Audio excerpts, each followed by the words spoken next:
संजीव के साथ शादी हो गई और वह उसके घर में दुल्हन बनकर आ गई।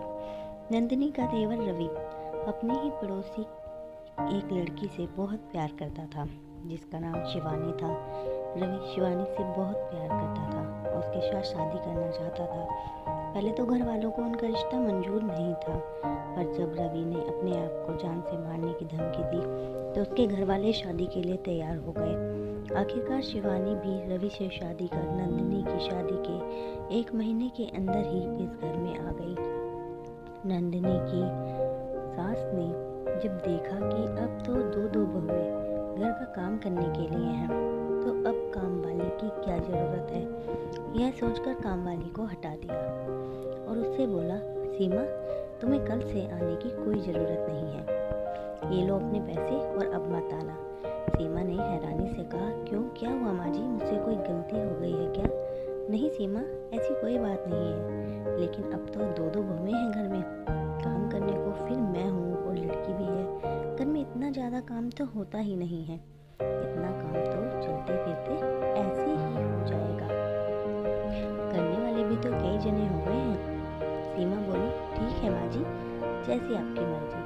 कहने को तो घर में काम करने के लिए नंदिनी, शिवानी, उसकी सास, साथ ही साथ उसकी छोटी ननद भी थी, लेकिन उसकी ननद तो एक गिलास पानी भी खुद से लेकर नहीं पीती थी।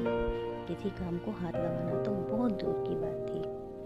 और जहाँ तक बात है सासू माँ की, वह भी दो बहुओं के होते हुए आखिर क्यों कुछ करती। घर का सारा काम नंदिनी और शिवानी पर आ गया। नंदिनी ने अपनी सास से कहा कि माँ जी, बर्तन बहुत ज़्यादा हो जाते हैं और फिर पूरा दिन किचन में ही निकल जाता है, आप सिर्फ बर्तनों के लिए ही काम वाली लगा दीजिए। नंदिनी की सास ने यह सुनकर गुस्से में बोला, इतने बर्तन निकालते ही क्यों हो तुम? अगर बर्तन कम निकालोगे तो कम ही गंदे होंगे। तुम 2 जने हो तब भी तुमसे घर का थोड़ा सा काम नहीं होता। मैं अकेले ही घर का सारा काम कर लिया करती थी। तुम दोनों के होते हुए भी क्या काम वाली लगाऊंगी? उसे क्या पैसे नहीं देने पड़ते? नंदिनी मन महसूस कर रह गई। कुछ दिन बीत गए और पता लगा कि नंदिनी और शिवानी दोनों ही माँ बनने वाली हैं। घर के सभी लोग बहुत खुश हो गए। शिवानी की तबीयत खराब है, थोड़ी ज़्यादा खराब रहती थी, जिस वजह से डॉक्टर ने उसे बेड रेस्ट के लिए बोल दिया। अब घर का सारा काम नंदिनी पर ही आ गया। ऐसी हालत में भी नंदिनी की सास और उसकी ननद उसके घर के काम में कोई भी हेल्प नहीं करती। वह बहुत ज़्यादा थक जाती थी। कभी कभी तो वह कुछ देर बैठती, फिर काम करती, फिर थोड़ा सा रेस्ट करती, फिर काम में लग जाती। ऐसे ही वक्त बीतता चला गया। अब शिवानी और नंदिनी दोनों को ही 9वां महीना चल रहा था। एक दिन शिवानी के पेट में बहुत दर्द होने लगा। सभी लोग उसे लेकर हॉस्पिटल गए तो पता लगा कि उसकी डिलीवरी करनी पड़ेगी। उसकी प्रेगनेंसी में थोड़े बहुत कॉम्प्लिकेशन होने के कारण उसका ऑपरेशन करना पड़ा। शिवानी को बेटा हुआ। नंदिनी ने अपने सास से कहा कि मम्मी जी, मुझसे घर का काम नहीं होता है।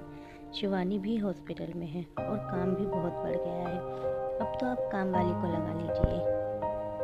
क्योंकि शिवानी की डिलीवरी टाइम से पहले ही हो गई थी, उसकी सास ने काम वाली से उनकी डिलीवरी के टाइम से आने को बोल दिया था।